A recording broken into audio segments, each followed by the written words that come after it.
నమస్తే, నేను మీ ఈశ్వర్. ఈ6 న్యూస్కి స్వాగతం. వార్తల్లోని ముఖ్య అంశాలు. తెలంగాణ అసైన్ భూముల విషయంలో సీఎం రేవంత్ రెడ్డి ప్రభుత్వం కీలక నిర్ణయం తీసుకునే దిశగా వెళ్తుంది. ఆ భూములపై యాజమాన్య హక్కులు కల్పించేందుకు కసరత్తు ప్రారంభించింది. రాష్ట్రంలోని అన్ని జిల్లాల్లో ఉన్న అసైన్ భూములపై విచారణ తీసుకుంటోంది. దేశంలోని ఇతర రాష్ట్రాల్లో ఆ భూములకు ఎటువంటి హక్కులు కల్పించారో వాటి గురించి అధ్యయనం చేసే అవకాశం ఉంది. తెలంగాణలో మొత్తం కలిపి 24.25 లక్షల ఎకరాల అసైన్ భూములు ఉన్నాయని తెలిసింది.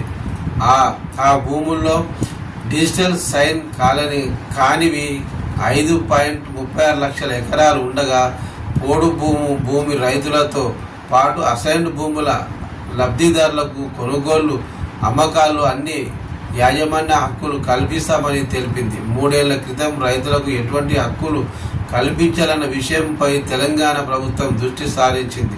ఉమ్మడి ఆంధ్రప్రదేశ్లో హయాంలో దశల వారీగా ప్రభుత్వ భూములను అసైన్ చేశారు. అసైన్ చట్టం ప్రకారం భూమిని పొందిన యజమాని మినహా ఇతరులు ఎవరికి దానికి అధికారం ఉండదు. అలాగే అమ్మడానికి కానీ, దానం చేయడానికి కానీ, బహుమతి ఇవ్వడానికి కానీ విలువ ఉండదు. అప్పట్లో సర్కారు అసైన్ భూముల బదలాయింపు నిషేధ చట్టం 1977 సంవత్సరంలో తీసుకొచ్చిన విషయం తెలిసిందే. దానికే ఇప్పుడు సవరణ చేయనున్నట్లు తెలుస్తుంది. అసైన్ భూములను ఎంతకాలం